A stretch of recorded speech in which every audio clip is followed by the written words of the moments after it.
Hi friends, இந்த வீடியோவில் என்ன பார்க்க போகிறோம் அப்படின்னு பார்த்தீங்கன்னா Arduino Uno பற்றி நிறைய யூடியூப் சேனல்ஸ் நிறைய வீடியோஸ் அப்டேட் பண்ணியிருக்கிறாங்க. பட் ஆனால் தமிழில் இது வரைக்கும் Arduino பற்றி ஃபுல் டுட்டோரியல் இருக்கிற மாதிரி எனக்கு தெரியல. ஸோ இருந்தாலும் ஓகே தான். பட் இந்த Arduino Uno பற்றின ஃபுல் டுட்டோரியல் இந்த வீடியோவில் பார்க்க போகிறோம். தமிழில் பார்க்க போகிறோம். தமிழ் ப்ளஸ் இங்கிலீஷ் இங்கிலீஷில் பார்க்க போகிறோம். First what is Arduino Uno? Arduino Uno அப்படின்னா என்ன அப்படின்னு பார்த்தீங்கன்னா, அது ஒரு மைக்ரோ கண்ட்ரோலரோட டெவலப்மெண்ட் போர்டு. இது எதுக்காக யூஸ் பண்ணுறாங்க அப்படின்னு பார்த்தீங்கன்னா, எலக்ட்ரானிக்ஸ் ப்ராஜெக்டை ரொம்ப ஈஸியாக பண்ணுறதுக்காக பண்ணுறாங்க. அதாவது ஸ்மால் ரோபோட்ஸு, அப்புறம் நீங்கள் பண்ணக்கூடிய ஒரு பெரிய ப்ரோட்டோடைப் நீங்கள் பண்ண போகிறீங்க அப்படின்னா, அந்த பெரிய ப்ரோட்டோடைப் பண்ணுறதுக்கு முன்னக்கூட்டி ஒரு பெரிய ப்ராடக்ட் பண்ண போகிறீங்க அப்படின்னா, அந்த ப்ராடக்ட் பண்ணுறதுக்கு முன்னக்கூட்டி ஒரு சென்சார்ஸு மோட்டார்ஸு எல்லாத்தையும் வச்சு கனெக்ட் பண்ணி ஒரு ஸ்மால் ப்ரோட்டோடைப் மாதிரி அதாவது ப்ரோட்டோடைப்புக்கு முன்னாடி ஐடியாவிலேருந்து நெக்ஸ்ட்டு ஸ்டேஜுக்கு பண்ணணும் அப்படின்னா இந்த Arduino Uno ரொம்ப இம்பார்ட்டண்டான ஒரு டிவைஸாக இப்போ இருக்கிற எலக்ட்ரானிக்ஸ் வேர்ல்டில் பார்க்கப்படுது. அதாவது ஸ்டெம் ஃபீல்டில், ரோபோட்டிக்ஸ் ஃபீல்டில், அது மட்டும் இல்லாமல் எலக்ட்ரானிக்ஸ் ஃபீல்ட்லேயும் பார்க்கப்படுது. இதில் மெயின் பார்ட்ஸ் அப்படின்னு பார்த்தீங்கன்னா MCU மைக்ரோ கண்ட்ரோலர் யூனிட். இது பார்த்தீங்கன்னா Atmega 328P அப்படின்னு சொல்லக்கூடிய ஒரு மைக்ரோ கண்ட்ரோலர் யூஸ் பண்ணுறாங்க. அதே மாதிரி MPU என்ன அப்படின்னு பார்த்தீங்கன்னா Atmega 16U அப்படின்னு சொல்லக்கூடிய மைக்ரோ ப்ராசஸர் யூனிட் யூஸ் பண்ணுறாங்க. தென் இதில் டிஜிட்டல் பின்ஸ் எதுக்காக கொடுத்துருக்காங்க அப்படின்னு பார்த்தீங்கன்னா, digital input and digital output கொடுக்கறதுக்காக இதை யூஸ் பண்ணியிருக்காங்க. இதில் டிஜிட்டல் பின்ஸ் அப்படின்னு பார்த்தீங்கன்னா 0லேருந்து 13 வரைக்கும் இருக்கும். மொத்தம் 14 பின்ஸ் இருக்கும். ஸோ இதில் டோட்டலாக Arduinoவில் எத்தனை டிஜிட்டல் பின்ஸ் இருக்குது அப்படின்னு கேட்டால் எல்லோரும் 14 தான் சொல்லுவாங்க. பட் ஆனால் 14 இல்லை, அதில் 28 டிஜிட்டல் பின்ஸ் இருக்குது அப்படின்னு சொல்லலாம். ஏன்னா அனலாக்லேருந்து டிஜிட்டலாக கன்வெர்ட் பண்ண முடியும் Arduinoவில். ஸோ அனலாக் பண்ணிங்க நம்ம டிஜிட்டல் பின்னாவே எடுத்துக்கிட முடியும். தென் அனலாக் பின்ஸ் எதுக்கு அப்படின்னு பார்த்தீங்கன்னா, அனலாக் இன்புட்டு, அதாவது வேரியபிள் சிக்னல்ஸ் நமக்கு தேவை அப்படின்னா நம்ம இந்த அனலாக் பின்ஸை யூஸ் பண்ணிக்கலாம். அதே மாதிரி பவர் பின்ஸ் இருக்குது. நெக்ஸ்ட்டு பவர் பின்ஸ் பார்த்தீங்கன்னா 3.3 வோல்ட்டு, 5 வோல்ட்டு, VIN, GNT இந்த மாதிரி இருக்குது. கிரவுண்ட் பின் எல்லாமே இருக்குது. அடுத்து USB போர்ட்டு, அப்புறம் ரீசெட் பட்டனு, அப்புறம் வோல்டேஜ் ரெகுலேட்டர். இந்த வோல்டேஜ் ரெகுலேட்டர் எதுக்கு அப்படின்னு பார்த்தீங்கன்னா, நம்ம Arduino போர்டுக்கு மேக்ஸிமம் 5 வோல்ட்லேருந்து 12 வோல்ட் வரைக்கும் கொடுக்க முடியும். அங்கே இருக்கக்கூடிய அந்த மைக்ரோ கண்ட்ரோலர் யூனிட் டேமேஜ் ஆகாமல் இருக்கிறதுக்காக, அது மட்டும் இல்லாமல் நம்ம யூஸ் பண்ணக்கூடிய சென்சார்ஸும் எந்த டேமேஜும் ஆகாமல் இருக்கிறதுக்காக இந்த வோல்டேஜ் ரெகுலேட்டர் கொடுத்துருக்குறாங்க. இதில் இந்த Arduino Unoவில் MCU unit Atmega 328P பற்றி பார்க்கணும் அப்படின்னா, அதில் மெயினாக யூஸ் பண்ணியிருக்கிற சிப்பு Atmega 328P. இது ஒரு மெயின் சிப்பு. இது அந்த Arduino போர்டை எல்லாத்தையுமே கண்ட்ரோல் பண்ணக்கூடிய ஒரு சிப்பு. அதாவது லைக் பிரெயின் மாதிரி இது ஒர்க் ஆகும்.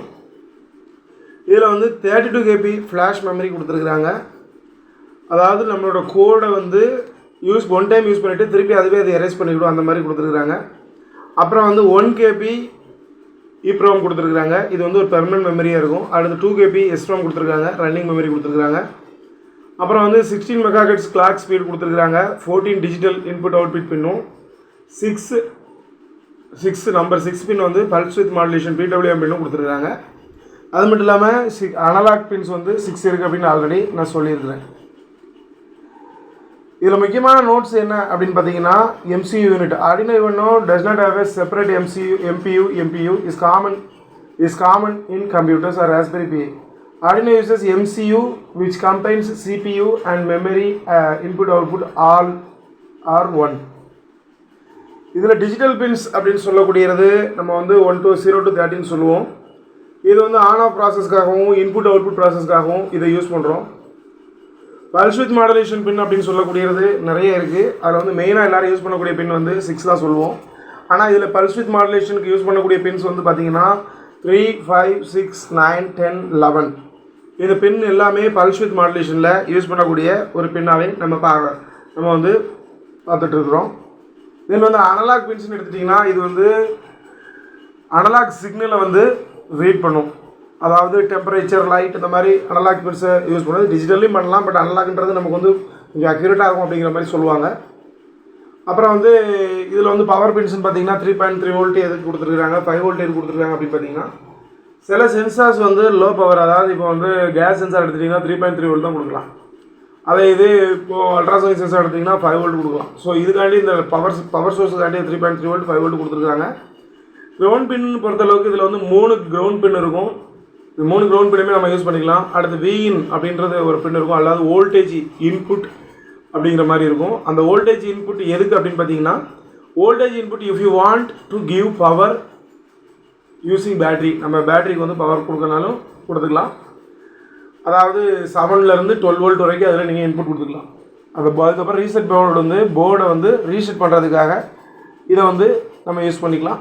தென் வந்து இதில் ரொம்ப இம்பார்ட்டண்ட்டானது என்ன அப்படின்னு பார்த்தீங்கன்னா, install Arduino ITE. Arduino ITE அப்படின்னா இது வந்து ஆர்டினோ கோடிங்க்கு யூஸ் பண்ணக்கூடிய ஒரு ஸ்கெட்ச், அதாவது கோடு அப்லோட் பண்ணுறதுக்காக யூஸ் பண்ணக்கூடிய ஒரு சாஃப்ட்வேர் அப்ளிகேஷன். இதில் போயிட்டு நீங்கள் வந்து ஆர்டினோ யுனோ போர்ட்டு செலக்ட் பண்ணணும். தென் உங்களோட ஆர்டினோ போர்டை செலக்ட் பண்ணணும். எக்ஸாம்பிள் இப்போ வந்து ஆர்டினோ யுனோ வச்சு யூஸ் பண்ணுறீங்க அப்படின்னா டேரெக்டாக ஆர்டினோ யுனோன்னு யூஸ் பண்ணிக்கலாம். அப்படி இல்லை அப்படின்னா நேனோ செலக்ட் பண்ணால் நேனோ செலக்ட் பண்ணணும். ஆர்டினோலே பார்த்தீங்கன்னா கிட்டத்தட்ட வந்து 12 டைப்ஸ் ஆஃப்ஸ் இருக்குது, ஆர்டினோஸ் இருக்குது. ஸோ இன்றைக்கி வந்து ஃபஸ்ட்டு வந்து ஆர்டினோ யுனோ பற்றி ஃபுல்லாகவே பார்த்துடலாம். தென் ஆர்டினோ யுனோவில் வேறு என்னென்ன யூனிட் இருக்குது அப்படின்னு பார்த்தீங்கன்னா இவ்வளோதான். வேறு எந்த யூனிட்டுமே நமக்கு மேக்ஸிமம் யூஸ் பண்ண மாட்டாங்க. ஸோ இந்த ஆர்டினோ யுனோ வச்சு நிறைய ப்ராஜெக்ட் பண்ணலாம். அதாவது இப்போ எக்ஸாம்பிள் பார்த்தீங்கன்னா, என்னோடய ப்ராஜெக்ட்லாம் ஒரு ப்ராஜெக்ட் வந்து பார்த்தீங்கன்னா ரிசர்ச் பேப்பராக கூட வெளியில் வந்திருக்கு.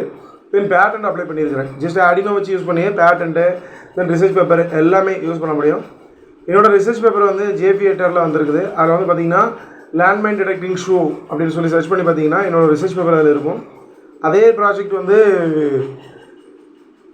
பேட்டன்ட்டுக்கும் அப்ளை பண்ணி வச்சுருக்கிறேன். அது மட்டும் இல்லாமல் ட்ரெயின் டாய்லெட் மானிட்டரிங் சிஸ்டம் அப்படிங்கிற மாதிரி ஒரு ப்ராஜெக்ட் பண்ணியிருக்கிறேன். அந்த ப்ராஜெக்ட் என்னென்னு பார்த்தீங்கன்னா, நம்ம இந்தியன் ரயில்வேஸில் வந்து ட்ரெயின் டாய்லெட் வந்து இது வரைக்கும் எப்போவுமே அந்தளவுக்கு கிளியராக இருக்காது.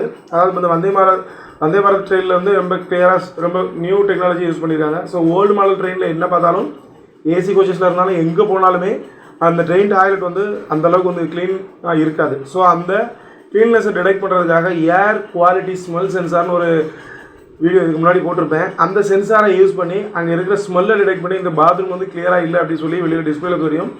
ஸோ அந்த ஒர்க்கர் வந்து அதை க்ளீன் பண்ண வேண்டியது அப்படி தான் இருக்கும். அந்த ஒர்க்கர் க்ளீன் பண்ணுறதுக்கு ட்ரெயினில் இருக்கக்கூடிய டிடிஆருக்கு வந்து மெசேஜ் போகும். அப்போ அவங்க வந்து என்ன பண்ணுவாங்கன்னா, ஒவ்வொரு ஸ்டேஷன்லேயும் அந்த ஒர்க்கர்ஸ் இருப்பாங்க, அவங்க கான்டாக்ட் பண்ணி அதை க்ளீன் பண்ணுவாங்க. இந்த மாதிரி ஒரு கிட்ட ரெடி பண்ணி இதை பேட்டர்னுக்காண்டி அப்ளை பண்ணியிருக்கிறோம். ஸோ இந்த மாதிரி நிறைய ப்ராஜெக்ட் வந்து இந்த ஆர்டினோ வச்சு யூஸ் பண்ண முடியும். ஜஸ்ட் நான் சொன்னது ஒரு 2 எக்ஸாம்பிள்ஸ் தான். ஸோ நிறைய ப்ராஜெக்ட் பண்ணலாம். ஸோ இந்த ஆர்டினோ யுனோ பற்றி வேறு ஏதாவது டவுட்ஸ் இருந்தால் நீங்கள் கமெண்ட் செக்ஷனில் கமெண்ட் பண்ணுங்கள். இந்த வீடியோ பிடிச்சிருந்தால் லைக் பண்ணுங்கள். அது மட்டும் இல்லாமல் உங்களுக்கு ஆர்டினோ பற்றி ஃபுல்லாக தெரிஞ்சுக்கணும் அப்படின்னு தெரிஞ்சிங்கன்னா டிஸ்கிரிப்ஷனில் இருக்கக்கூடிய என்னோடய நம்பருக்கு வாட்ஸ்அப் பண்ணுங்கள், இல்லைனா கால் பண்ணுங்கள்.